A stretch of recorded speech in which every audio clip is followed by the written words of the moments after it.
जब चूंटी की मौत आती है तो वो उड़ने लगती है, बिल्कुल उसी तरह जिस तरह चौधरी सफ्दर उड़ने की कोशिश कर रहा है। मैंने बिलाल बेटे की शादी कर देने का फैसला किया है। क्या मैं पूछ सकती हूँ कि आपने किसको बहू बनाने का फैसला किया? चौधरी करामत की बेटी। फर्जी, ये तुम क्या कह रहे हो? हाँ हाँ, वो कैंटीन वाले लॉन में जलसा कर रहा था, किसी ने गोली चला दी उस पे। तो इसका मतलब है कि गोली मलिक जहादात के बेटे ने चलाई और सांसें तेरी उखड़ रही हैं। नहीं अम्मी, जिंदगी में आज पहली बार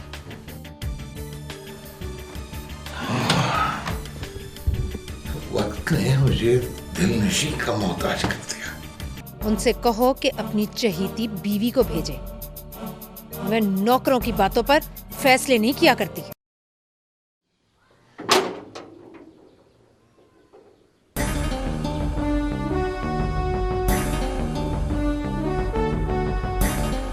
कौन हो तुम? मेरा नाम गोगा है और आपसे एक जरूरी काम है। कौन सा जरूरी काम?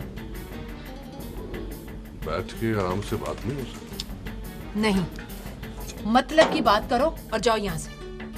खाला जी, बिलाल केस में हुमैरा की गवाही बहुत है। तो फिर यह कि मैं चौधरी सफ्दर का दोस्त हूं और अगर हुमैरा बिलाल के हक में गवाही न दे तो हम आपको मुंह मांगी कीमत देने को तैयार हैं। मैं बिकने और झुकने वाली औरत नहीं हूँ। मैं कहती हूँ 1 मिनट से पहले यहाँ से दफा हो जाओ। मेरी बात और पोजीशन समझने की कोशिश करो माई। मैं कह रही हूँ दफा हो जाओ यहाँ से।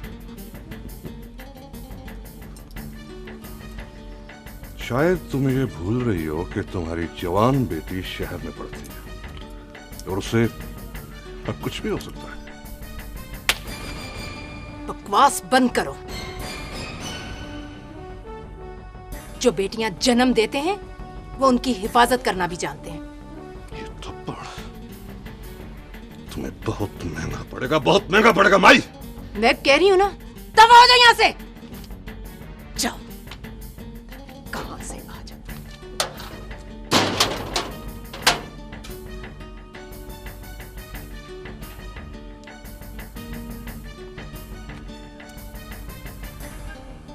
गोगा साहब, मुतरम जनाब गोगा साहब होनी की पहचाने? गल कर ले। ये हमारी मासी है। देख लूंगा तुम्हारी इस मासी से भी देख लूंगा।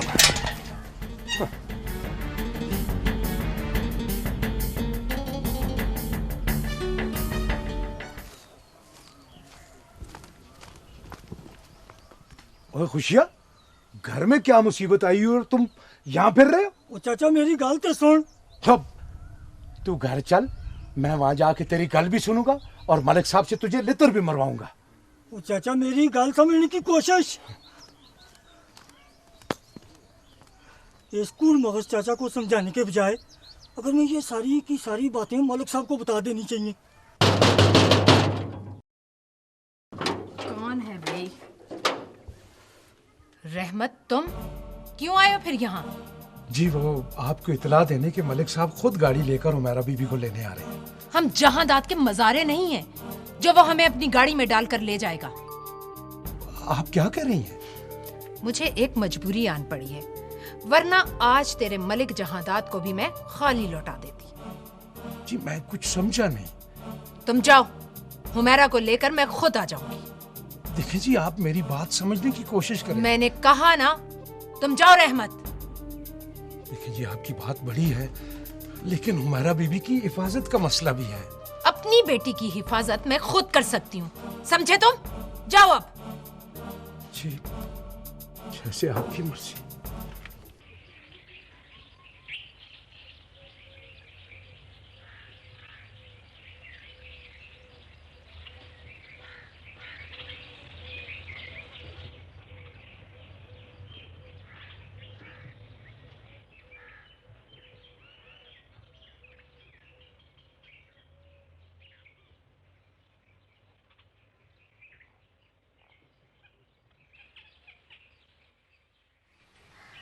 क्या बात है खुशियाँ?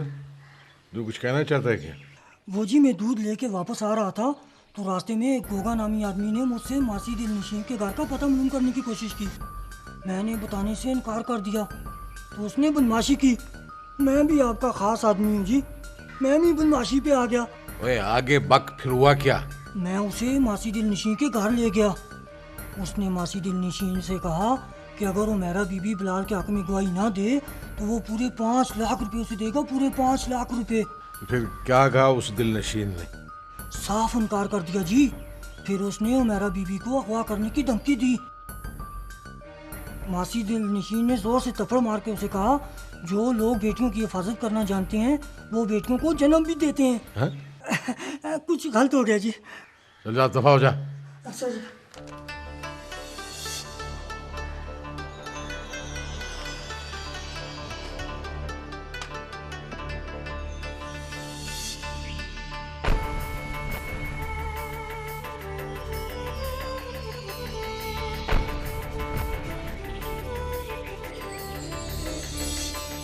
मुझे उससे यही उम्मीद थी।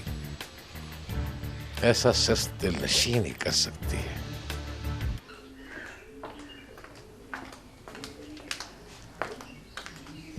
हुमैरा उठो, हमें थाने जाना है। थाने क्यों? बिलाल के हक में तुम्हारी गवाही चाहिए। सॉरी अम्मी जी, मैं कोई गवाही नहीं दूंगी। क्यों? क्या बिलाल बेकसूर नहीं है? बेकसूर है, लेकिन मेरा क्या कसूर जो मैं थाने और कचहरियों में जाके जलील होती फिरूं? तो फिर मैं जलील हो जाऊंगी। ये आप क्या कह रही हैं? हाँ, कुछ लोग मुझसे तुम्हारी जुबान खरीदने की कोशिश कर रहे हैं। अगर तुम थाने ना गई तो लोग यही कहेंगे कि दिलनशी ने बेटी की जुबान बेच दी। तो बात यहां तक पहुंच गई। इससे भी आगे,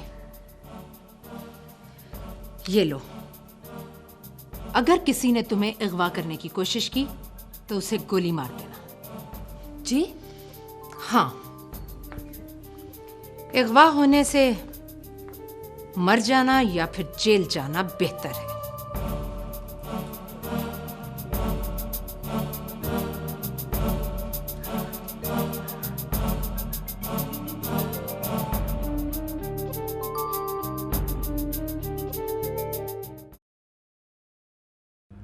ये शाजिया इंस्पेक्टर साहब, अब इसका बयान ले लें। जी शाजिया बीबी, जब चौधरी सफदर पर फायरिंग हुई तो उस वक्त आप कहाँ थी? उस वक्त मैं, हुमैरा और बिलाल एक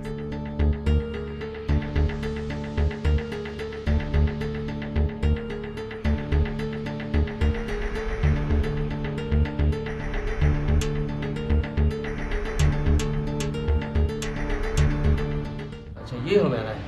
नहीं सर, ये मेरी बेटी फरजीन है, उसी कॉलेज में पढ़ती है। जी सर, मैं भी गवाह हूँ। जब सफ्तर पर गोली चली बिलाल तो वहाँ था ही नहीं। सर, थाने के बाहर हुमैरा और उसकी माँ आई हैं। उनको अंदर ले आओ भाई। सर, हुमैरा की माँ कहती है शरीफों की बेटियाँ थाने में नहीं आया करती। आपको जो कुछ पूछना है बाहर आकर पूछो। क्या बकती है वो? क्या ये शरीफों की बेटियां नहीं है? जाने दे इंस्पेक्टर, जाने दे। जैसा वो कहती हैं वैसा कर ले। आपकी खातिर बर्दाश्त कर रहा हूँ मलक साहब। 2 हफ्ते हवालात में रहेगी ना तो उसका दिमाग ठिकाने आ जाएगा। हवलदार सर, तुम जाके हुमैरा का बयान ले आओ। जी। और चौधरी साहब, आप एक आदमी के साथ भेज दें ताकि उनके सामने बयान हो जाए।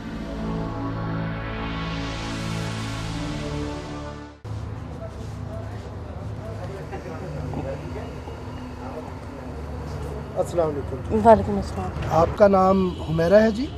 जी। आप मलिक बिलाल की क्लास फेलो हैं? जी। ये बताइएगा, जब बिलाल आपसे वोट मांगने आया था उस वक्त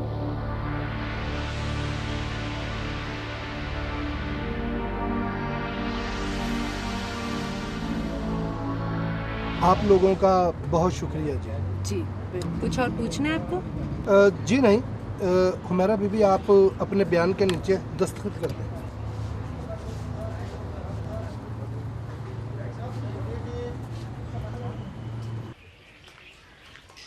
मुबारक हो माँ जी, सुलह हो गई है। शुक्र है मेरे मौला। फरजीन का अभी फोन आया है, वो कह रही है कि वो लोग वहाँ से निकल पड़े हैं। मेरा ख्याल है कि बस पहुंचने ही वाले होंगे।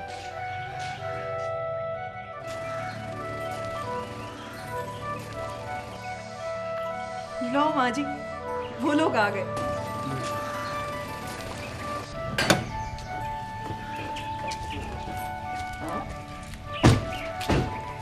मेरा अंदाजा बिल्कुल ठीक निकला। हाँ बो, तुम्हारे अंदाजे अक्सर ठीक निकलते हैं।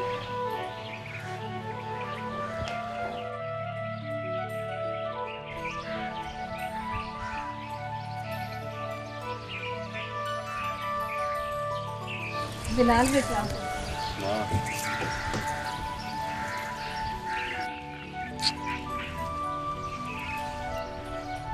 असद बेटा, बिलाल अब उस कॉलेज नहीं जाएगा।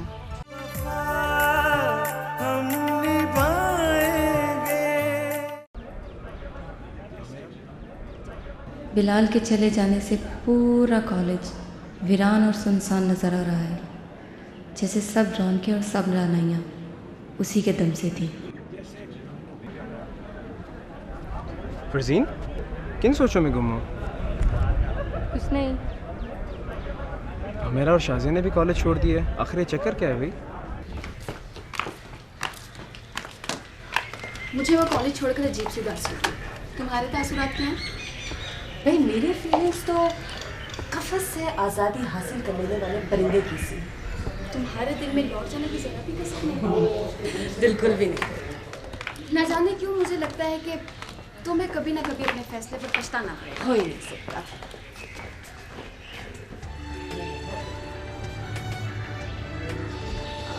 आप? जी हाँ बिल्कुल मैं। और आप? मैंने और हुमैरा ने इस कॉलेज में माइग्रेशन करवाई। और मैं आप दोनों से पहले ही माइग्रेट हो गया था। मैं कॉलेज गया था लेकिन आप दोनों में से किसी से मुलाकात नहीं हो सकी। And I just want to say thanks. आप दोनों ने गवाही देकर मेरी बेगुनाही साबित कर दी और मैं आज आज़ाद हूँ। इंशाल्लाह फिर मुलाकात हो।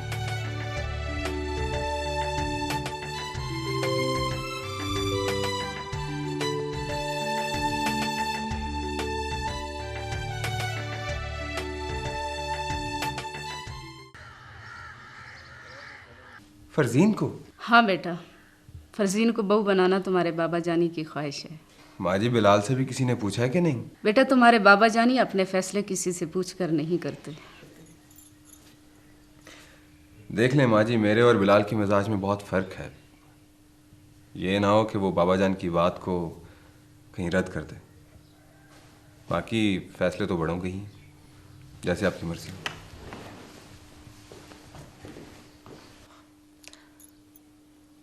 माँ जी आप परेशान ना हो। असद तो खामखा फरजीन की मुखालफत कर रहे हैं। मेरे ख्याल में फरजीन से बेहतर बहू सरताज है उसको मिल ही नहीं सकती। बात तो तुम्हारी बिल्कुल ठीक है बहू रानी, लेकिन बिलाल? मेरा ख्याल है माँ जी कि बिलाल भाई को भी कोई एतराज़ नहीं होगा। एतराज़? एतराज़ कैसा मासी? आप तो मेरी माँ की जगह है। बेटा, मैं जो भी फैसला करूँगी तुम्हारी खुशी को सामने रख कर करूँगी, क्योंकि मैं जानती हूँ कि तुम और हुमैरा एक दूसरे को पसंद करते हो। जी। और मैं चाहती हूँ कि जैसे ही हुमैरा अपनी तालीम मुकम्मल करे मैं तुम दोनों की शादी कर दूँ। जैसे आपकी मर्जी। जीते रहो। अच्छा मासी, अब मैं चलता हूँ। इजाज़त? ठीक है बेटा, अपनी खैर खैरियत की इत्तला देते रहना। जी बेहतर। खुदा हाफ़िज़। खुदा।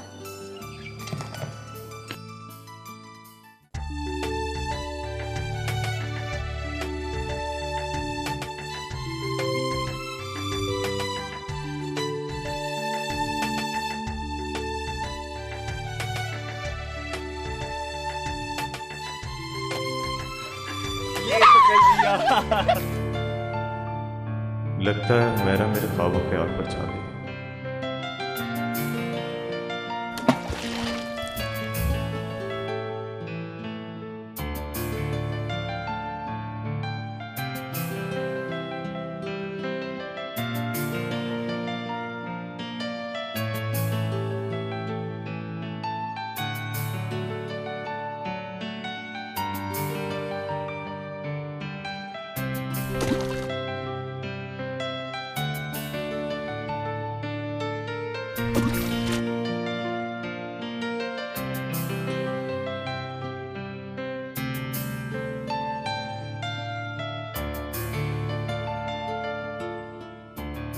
अगर बाबा जानी ने हुमैरा से मेरी शादी करने से इनकार कर दिया तो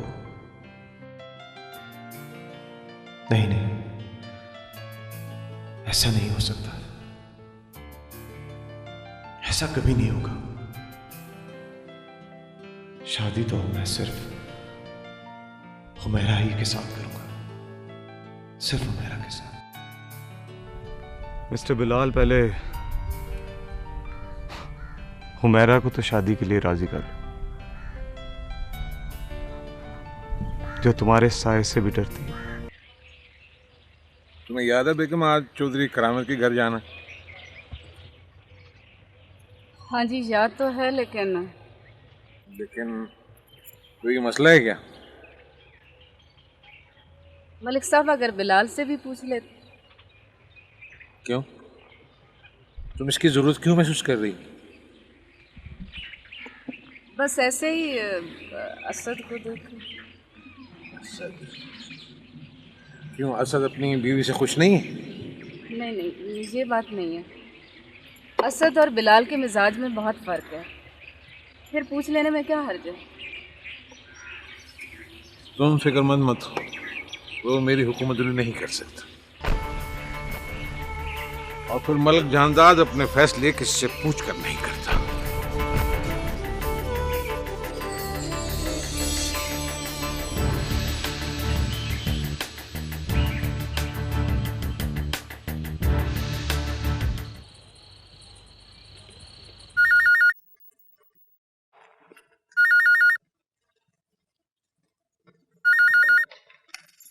हेलो।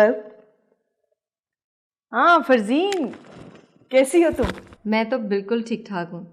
तुम सुनाओ, क्या हो रहा है? सरताज हाउस में तुम्हारे यहाँ आने की तैयारी हो रही है। ये तो बड़ी खुशी की बात है। इससे बड़ी भी एक खुशखबरी है मेरे पास। वो क्या भाई?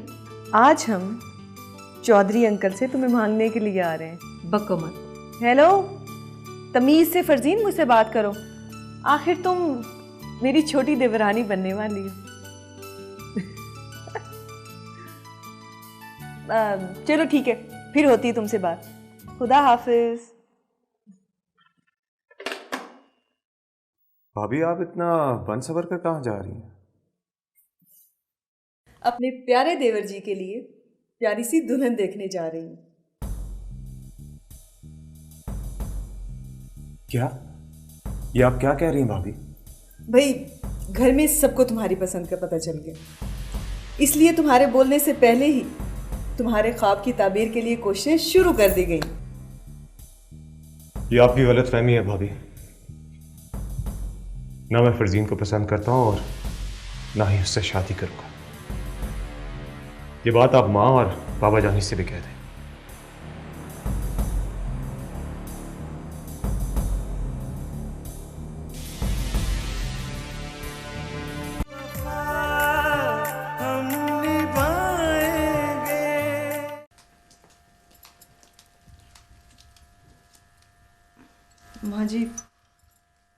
माँ जी वो। हाँ बहूरानी, बताओ क्या बात है? माँ जी वो बिलाल भाई। रहमत के चलने उधर चौधरी करामत के घर। यहाँ ले।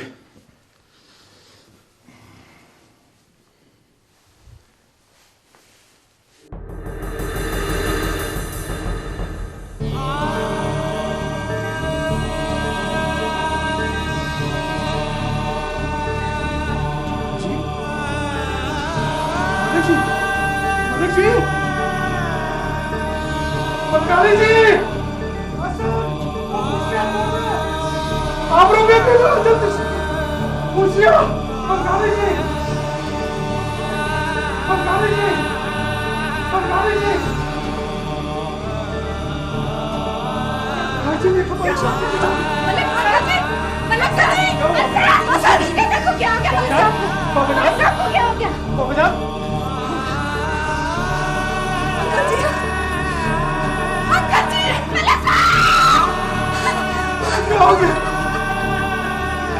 बाबा जान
मलिक जहादात, बड़े ही बेवफा हो तुम।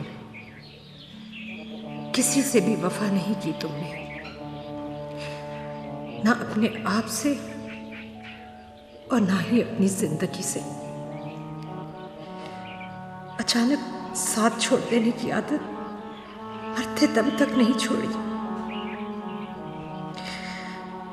तुम मुझे भी कभी अपनी जिंदगी कहते थे,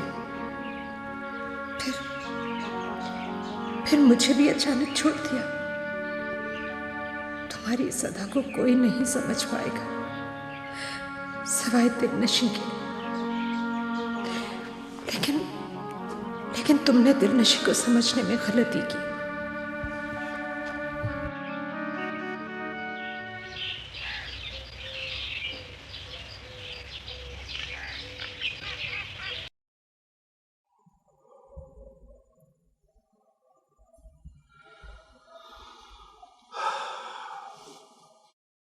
अल्लाह आप दोनों को सब्र जमील अता फरमाए।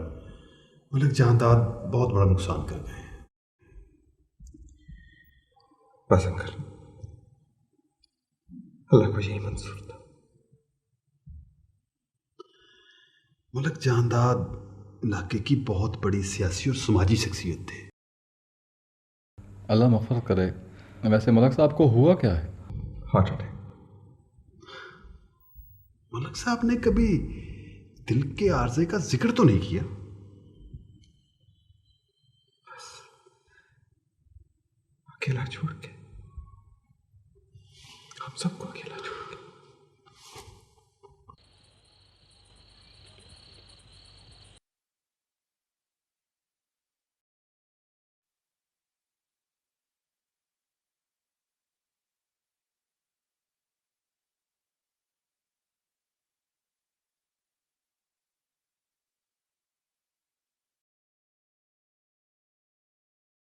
तुम?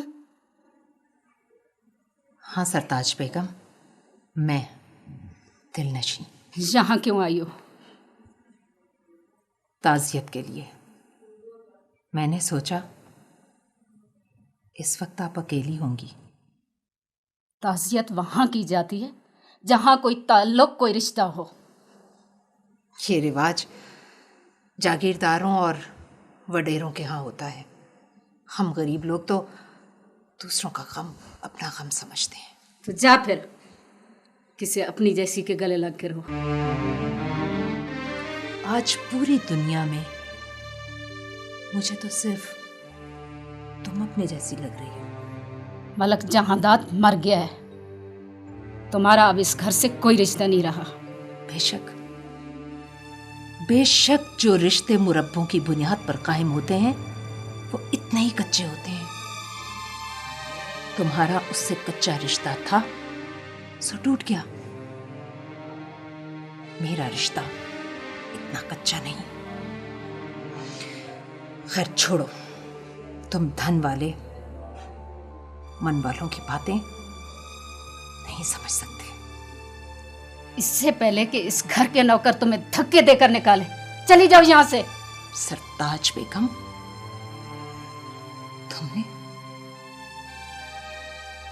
तुमने मुझे इस घर में दाखिल ही कब होने दिया था?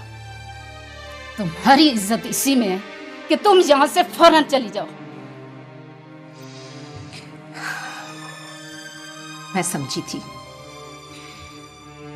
समझी थी कि मलिक जहादात के गम में तुम इस कदर हलकान होगी कि तुम सबके गले लग लग कर रो रही होगी।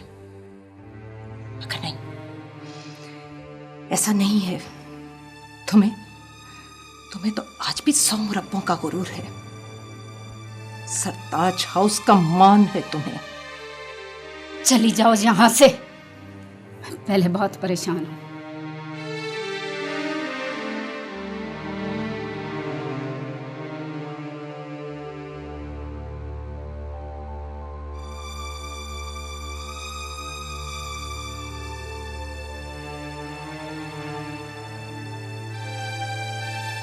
मैं भी यही समझी थी, लेकिन तुम परेशान नहीं हो। और अब तो मुझे यकीन हो गया है कि तुमने मलिक जहादात की बजाय इस घर से मोहब्बत की थी। दफा हो जाओ यहाँ से। रहमत अली, रहमत। जी मलखानी जी। ये औरत सरताज हाउस की दहलीज अबूर ना करने पाए, समझे तुम? जी जी।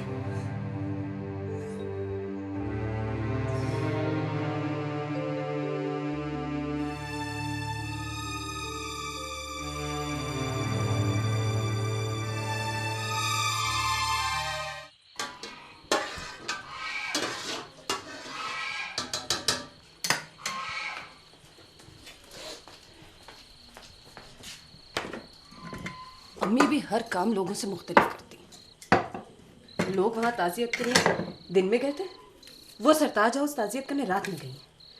अजीब है, ये भी जानती हैं कि मैं घर पे तन्हा हूँ, छोड़ गई हूँ, वहाँ जाके बेफिक्र हो गई। अल्लाह जानता है उन्हें तन्हाई से डर क्यों नहीं लगता है।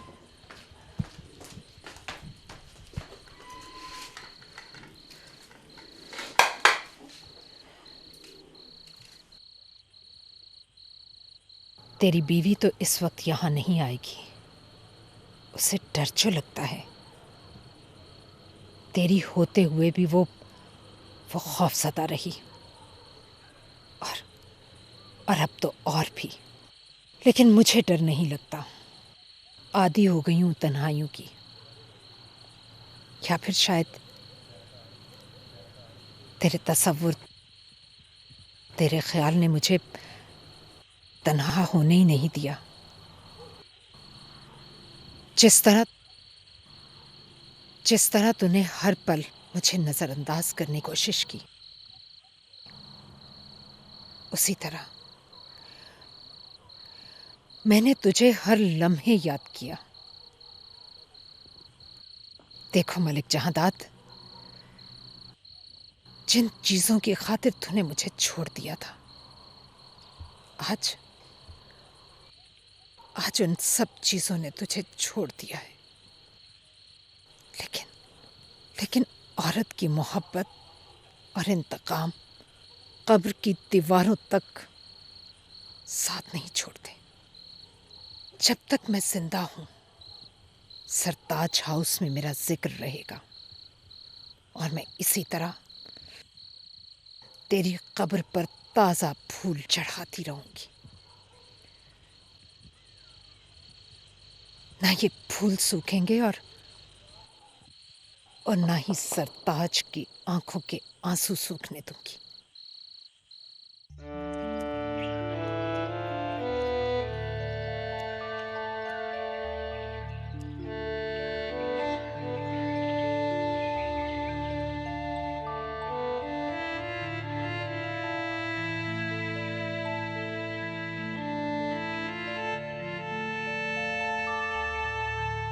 असद, तुमने रात से कुछ नहीं खाया, प्लीज आकर थोड़ा सा नाश्ता कर लो। सॉरी आबरू, अभी मेरा कुछ खाने को जी नहीं चाहता। भूख का खाने से कोई ताल्लुक नहीं है। इस फिलॉसफी का मतलब? असद, जिंदा रहने के लिए खाना खाना जरूरी होता है। शायद तुम्हें अंदाजा नहीं है आबरू कि मेरा कितना बड़ा लॉस हो चुका। मैं समझती हूँ असद, बाबा जान नियम सबके लिए निहायत अहम थे, लेकिन क्या किया जाए, ये तो कानून कुदरत है ना, और हर जी रूह को मौत का जायका चखना है। प्लीज आबरू, मेरा कुछ भी खाने को जी नहीं चाह रहा। अच्छा ठीक है, ऐसा करो कि ये जूस पी लो प्लीज, मेरी खातिर।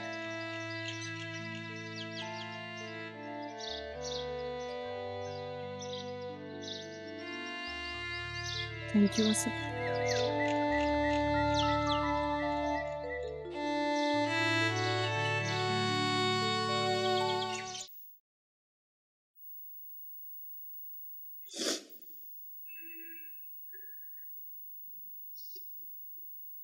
मेरी तो कुछ समझ में नहीं आ रहा कि किस मकसद के लिए मलक जहां दाद की कब्र पे फूल चढ़ाए जा रहे हैं। आपकी बात बड़ी है मलकानी जी, लेकिन मेरा ख्याल है कि आप खामखा परेशान हो रही हैं। नहीं, मैं खामखा परेशान नहीं हुआ करती। तुम पता करो कि वो कौन है।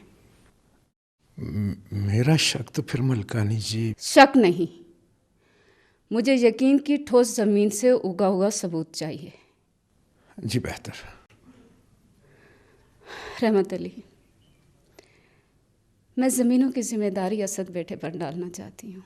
आपकी मर्जी है मलकानी जी, लेकिन असद जरा नरम दिल के खुदा तरस आदमी है और ये काम है किसी सख्त किस्म के बंदे का।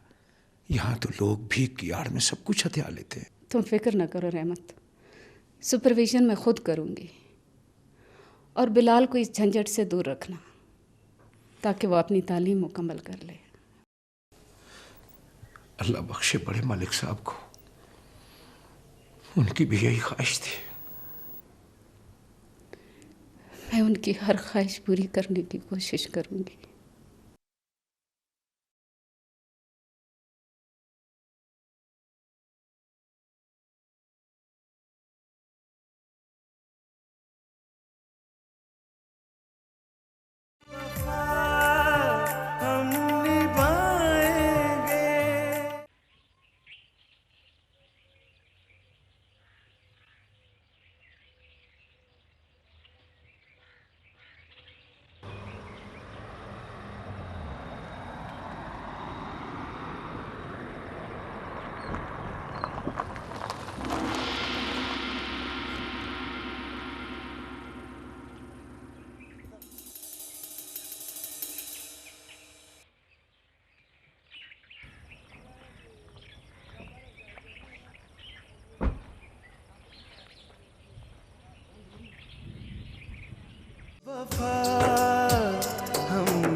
अरे क्या बात है बेटी? कुछ नहीं अम्मी जी, कुछ भी नहीं। तो फिर तू इतनी घबराई हुई क्यों है? अम्मी वो रास्ते में। क्या हुआ रास्ते में?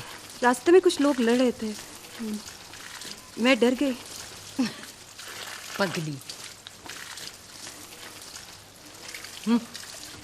मुझे बेवकूफ़ बनाती है, जैसे मैं जानती नहीं कि हिरनियाँ कब बिदकती हैं। मगर वो है कौन? फरजीन, मेरी तो कुछ समझ में नहीं आ रहा। जब से अब्बा जी की डेथ हुई है, मैं तो यहाँ खुद को बहुत गैर महफूज समझने लगी हूँ। मैं तो कब से कह रही हूँ छोटी मलकानी जी, मुझे अपना बॉडीगार्ड रख लो। लगता है कि अब तुम्हें हमेशा के लिए सरताज हाउस लेकर आना ही पड़ेगा। क्या मतलब? माँ जी कह रही थी कि अब्बा जी के 40वें के बाद सबसे पहला काम यही करना है। अब कहना क्या चाहती हैं? अच्छा ठीक है, मैं तुमसे बाद में बात करती हूँ। खुदा हाफिज। अल्लाह हाफिज। असद, कहाँ जा रहे हो? मैं ज़रा ज़मीनों तक जा रहा हूँ, कुछ ज़रूरी काम है वहाँ पे। वापसी कब तक होगी? कुछ कह नहीं सकता। फिर भी कहा ना, कुछ कह नहीं सकता यार। आबरू? जी माँ जी।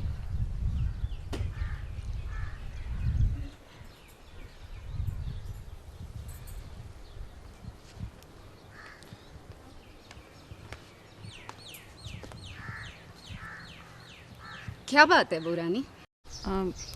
कुछ नहीं माँ जी। मैं देख भी सकती हूँ और सुन भी सकती हूँ। जी? 3-3.5 साल हो गए हैं तुम्हारी शादी को, लेकिन तुम अभी तक अपने शौहर के मिजाज को नहीं समझ पाई। माँ जी, मैंने कौन सा उनसे कोई गलत बात पूछ ली है? तुम जमींदारों की बहू बेटी हो। जमींदारों के औकात दफ्तरी औकात जैसे नहीं होते। जब उन्हें जमीन और फसल इजाजत देती है तब वो अपने घर को लौटते हैं। जी।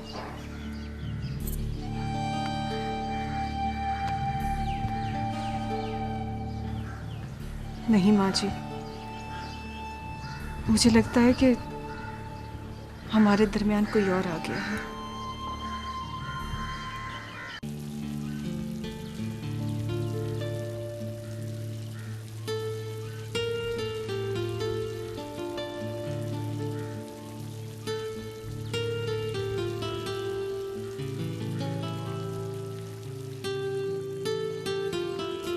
हुमैरा, वहम का इलाज मेरे पास नहीं है।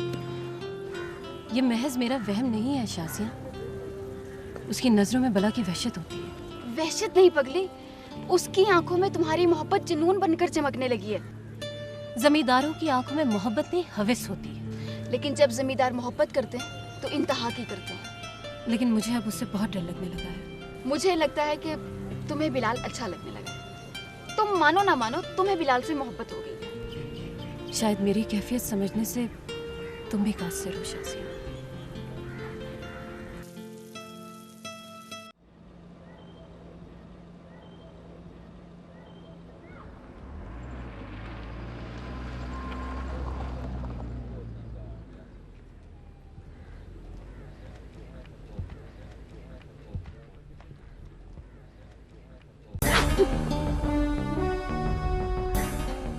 मेरा नाम गोगा है।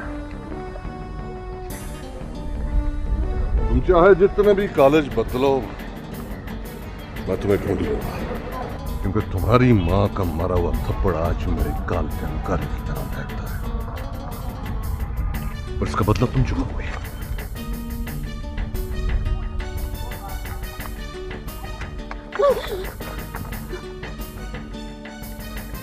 क्या हुआ मेरा? तुम इतनी खौफजदा होकर कहाँ भागी जा रही हो? मैं सिर्फ तुम्हारी वजह से मुसीबत में हूँ। तुमने मेरी जिंदगी अजीरन कर दी है।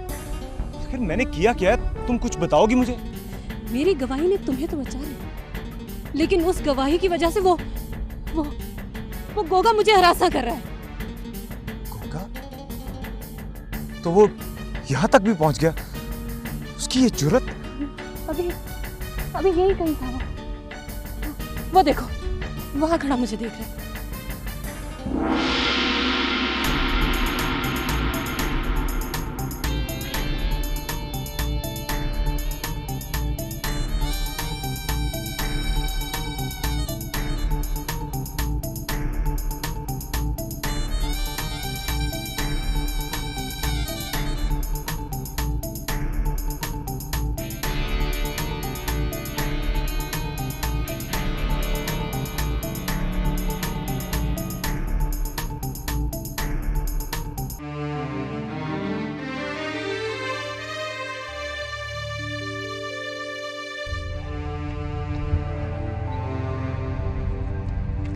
हुमैरा, हुमैरा, हुमैरा।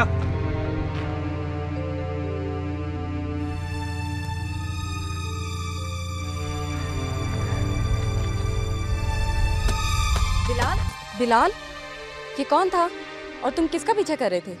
गोगा था ये। गोगा?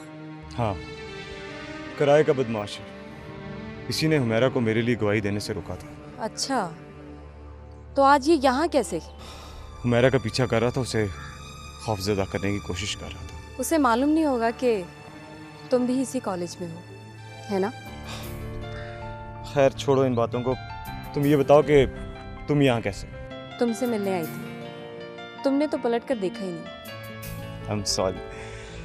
अच्छा चलो, मैं तुम्हें कैंटीन में अच्छी सी चाय पिलाता हूँ, वहीं बैठकर गिले शिकवे भी करते हैं, ठीक है? या लेट्स गो।